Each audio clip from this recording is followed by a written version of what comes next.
Hello, everyone. My name is John, and this is.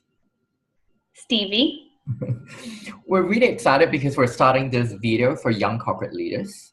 And we decided to join forces to talk about leadership for young corporate leaders. And well, it's the first time we're doing this together, and we'll see how that goes. Yeah. We're looking forward to talking to you today about a subject that's really near and dear to both of our hearts and very much a journey that both John and I have been on for a very long time. So we're really excited to be here today. I guess it might be interesting to talk a little bit about ourselves, our career as leaders, and give us a little bit of background, and then go into what we want to talk about in this video. Well, a little bit about my background. I am now a leadership trainer, an executive coach, but I started my career in banking. I used to work for two international banks, and then transitioned into consulting. And now I help a lot of young leaders in their own leadership quests and their own leadership journeys. I do a lot of coaching for them. I do a lot of leadership training for them. And so leadership has always been around my life right now, and I deal with it on a regular basis. And Stevie, what about you? Thanks, John. So from my career perspective, I've spent the last 15 years working for the same company, so a very different type of career. I started off in IT and for the last few years have now become the senior director responsible for supply chain projects in Europe. Leadership is really important to me, especially when we talk about young corporate leaders and how I can give back to those in the corporation that I'm part of and as well in my community. It's been a personal journey for me, but also very relevant to how I build and lead teams and those around me. We feel that the topic about young corporate leaders is very, essential and very dear to our hearts. We were joking before we came onto this call. How young is young? Do we qualify as young corporate leaders? Stevie, what is your perspective on that? Well, as you know, I had a hard time with the word young. Really flattered that we get to still call ourselves that. And yet ultimately we are. When we look at leadership traditionally in the world, I would say we still qualify in the category as young corporate leaders. And young also is about how you feel in the heart too. And I think anyone, leader or not, would say that that definition is acceptable. And yeah, I still feel like a baby sometimes when it comes to leadership because every day I learn something new and I'm growing and stretching and very much feel like I'm still making that transition from crawling to walking sometimes in the leadership realm. I definitely agree. And so for a lot of you who are watching our videos, you probably just started your journey as leaders or started your journey in the corporate world, or maybe like us who's been around in the corporate world and wondering what's next for me and who am I as a leader. So we're very happy to share our experiences with you. Yeah. So John, can you talk a little bit for us about what the difference is between managing and leading? Yeah. Often people do ask because a lot of younger people, they probably have a team now and they're starting to be managers. You know, once you have the title manager, you feel all that important, like, whoa, I'm a manager now. But after a while, I think you will start to realize that managers and leaders are very different. Although there isn't a job title called leader, but it's still very different. For me, a manager, you are managing operations, you're managing processes, or managing people. But managing people and managing leaders are completely different concepts altogether. Because when you're managing people, what comes to my mind is like you're still treating people as parts of a machine, and making sure that they're happy, making sure that they do their job, and making sure that they're part of the assembly line. And for me, that concept is very mechanical. Whereas leaders is a whole different concept because leaders go deeper into that. Leaders feel feelings into that. They know when to lead, and most importantly, leaders, they must have followers who are willing to follow them. Whereas managers, you could fall into a role and you have people reporting to you, but that doesn't mean that you're a leader. It just means that you've got power over these 4 or 5 people, over the salary, over their promotion, over their happiness. But that doesn't mean that they are willingly following you. Um, yeah, that's my concept. What I love about what you're saying is when you talk about leaders having followers, and that reminds me, or wants me to call out that there's inspiration there, that people follow because they're inspired, where with managers they follow because of hierarchy, because they have to. And it's very administrative. I think when I think of the word managing, I think of reports and tasks and very directive, and doing what you're supposed to do. Where when I think of a leader, I think of creating space for people to be themselves and deliver to the best of their abilities because they're inspired to do so, whether it's because of the company or the culture, but ultimately because of how that leader is setting the direction. Yeah. And so, Stevie, when was the time when you found yourself transitioning from a manager to a leader? Yeah, well, that transition feels like it's ongoing still. But the first time I felt like I needed to make that move was probably about 8 years ago. It was right around the time I moved from the States to Germany and began my career as an expat more permanently. And when I made that transition, I also took over responsibility for a team. And at that time, I didn't quite know the difference between a manager and a leader. And I had to learn it in a very difficult way every day on the job. And I would say I probably wasn't all that successful. I was much more of a manager at that point in time than I was a leader. And over the years, with each new opportunity to take on a new team or a new responsibility, I've tried to learn from what worked and what didn't work in the past. And that's why I say I'm still working on that transition, because I don't know that it ever ends. It's something that I'm constantly developing and growing, and I have good days and bad days. I'd like to think I'm more on the leadership side than I am on the management side now, but it's something that's in progress. Yeah, for sure.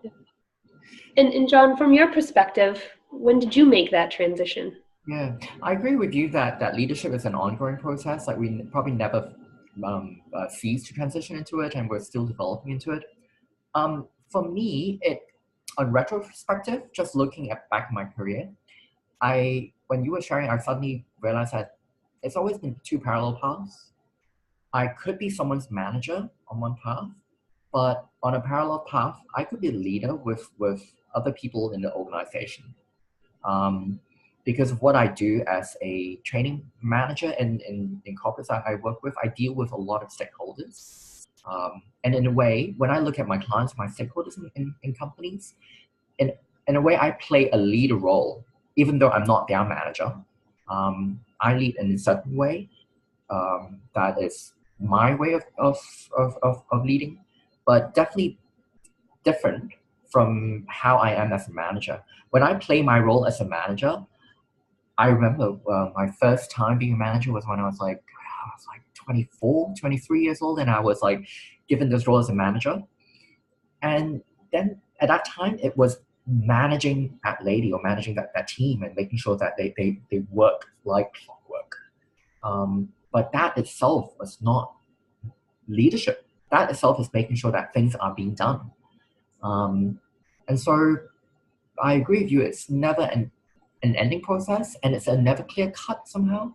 But for me, it's always been, like both, like on 2 legs, walking on 2 legs. A manager on one side and a leader on the other side. If that makes any sense. Yeah, it does. Completely. I think what we're both trying to say here is that it's not a clear-cut transition. That it's not from one day to the next you move. It's constantly navigating between the two, depending on when the situation needs it, first of all, and also as we grow and learn. And there's always so much more that we can be developing from. Yeah. And so I think a lot of people will be asking us, what is the challenge? What challenges did we face going from manager to a leader? What is your thought on that, Stevie? The biggest challenge I faced was giving up control, letting go. I'm somebody who likes detail and organization and to be well planned and have very high trust in myself to meet my own expectations. And then trying to include others in those expectations and realizing that they don't always fit and that my way is not the best way always. And learning to trust and rely on a team has probably been my biggest struggle when I made this transition or am making this transition. Yeah. What about you, John? My biggest challenge is suddenly realize that there are people looking up to me and following me as an example. And not just following my orders and tell them like, you got to do this, but looking up to me and ask themselves, what would John do? What would John say? Or have me in their heads when challenges come up and they have to face it. And I suddenly realize that, whoa, I'm a role model now. Mm-hmm. And that's daunting because then I realize that I have a lot of influence on them, whether I want it or not, but in many ways, I influence their behaviors as corporate professionals themselves. So that feels almost like I'm given this big responsibility to help them grow.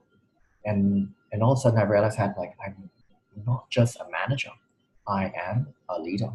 And that's daunting. Mm.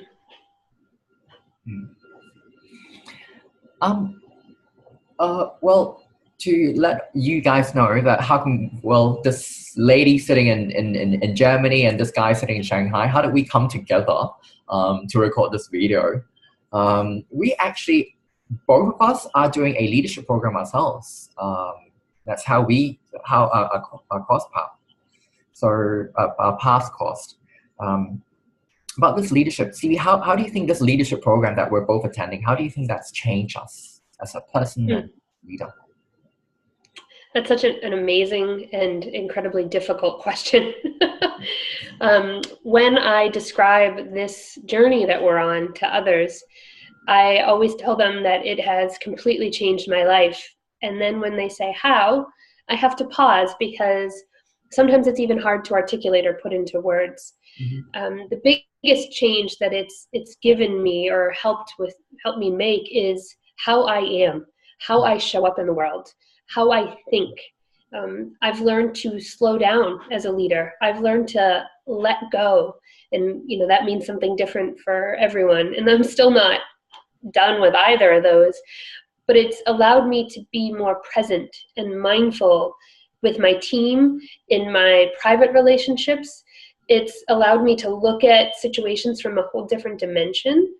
It's also allowed me to harness more the power that I have as a leader and respect and appreciate the impact I can have on the world, my world, whatever that might be.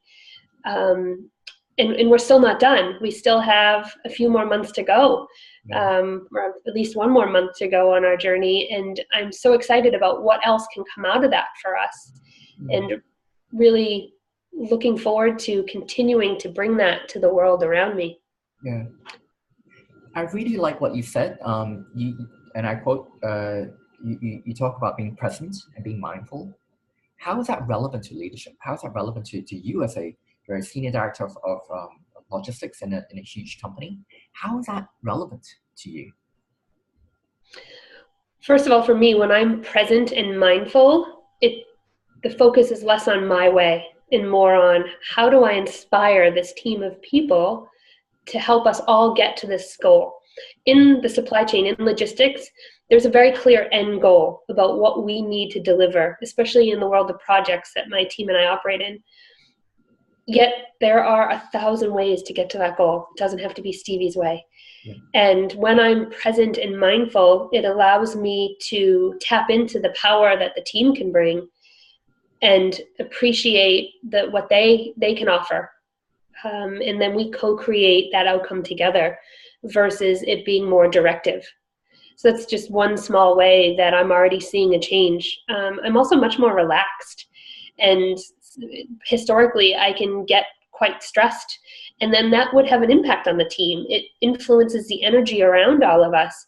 And they sense into that. And I never fully appreciated that beforehand. And trying to, have my emotions impact the team less is also one of the powerful outcomes of being more present and mindful and sensing into what that energetic field has, and how to create from that as well. Yeah.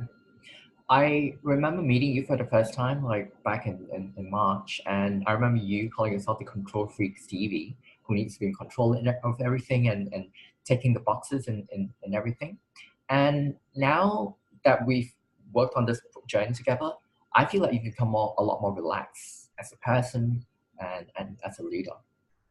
And your confidence has put you on a higher scale. Because I think the past few months, I have seen you really progress from manager to a leader, and you're showing what a leader should be. And that goes back to your two words, present and being mindful. Thank you for that, John.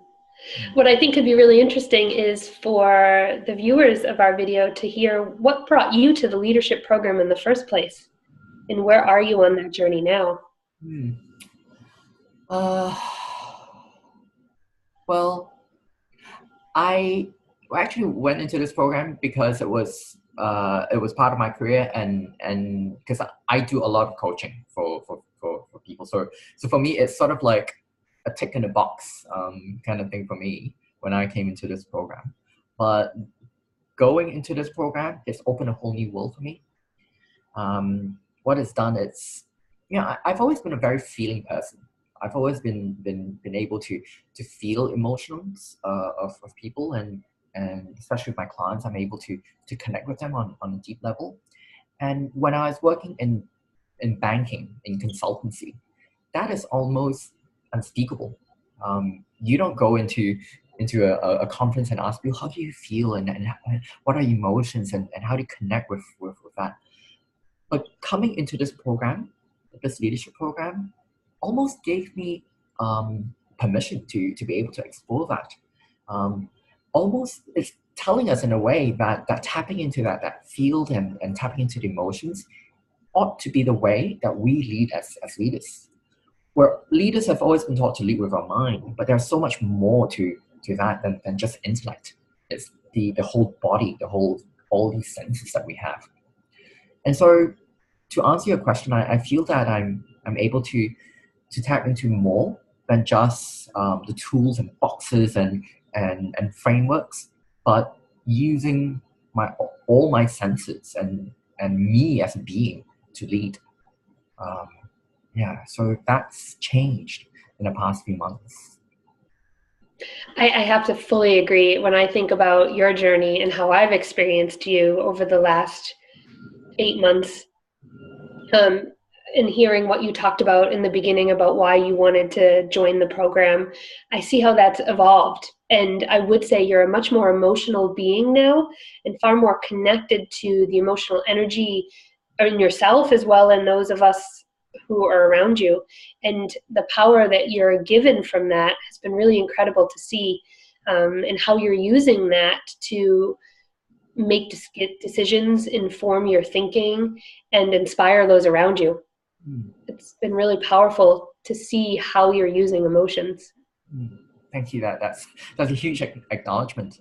And in fact, I really hope that our videos here and what we do as leaders, the key word is to inspire other people, to inspire people to continue what they do as leaders. I fully agree. And I would say on that note, there's no silver bullet to leadership. It's this, I think what we've explained is a continual journey of self-development and growth, and it never ends. There's always something more to be learned and experienced. Yeah. Stevie, if we close this video with one tip for our viewers, tips to be a more effective leader, what is one tip you would give? Ask for feedback from those around you. That is the best way to understand how you're being experienced and what those what the people around you want from you. It's so easy to just ask. The hard part is delivering. The hard part is evolving into what they need to be inspired. And my tip right now, because we're going to give you lots of tips, but my tip right now is allow yourself or give yourself permission to fail. Because the journey of leadership is long, it's convoluted, it's difficult, and there would be bumps, speed bumps, humps, cliffs, whatever is going to come your way. Allow yourself to fail and fall and pick yourself up again. Practice, practice, practice. So we're very happy to be in this conversation with all of you up there. This is one of our first videos. We will be recording more. So please follow us and continue to watch our videos. And if there are thoughts that you have, tips that you want to seek from Stevie and John, leave us a note and leave us your comments and tell us what you think. And we will share more perspectives with you. We want to hear from you. Yes. And so until our next video.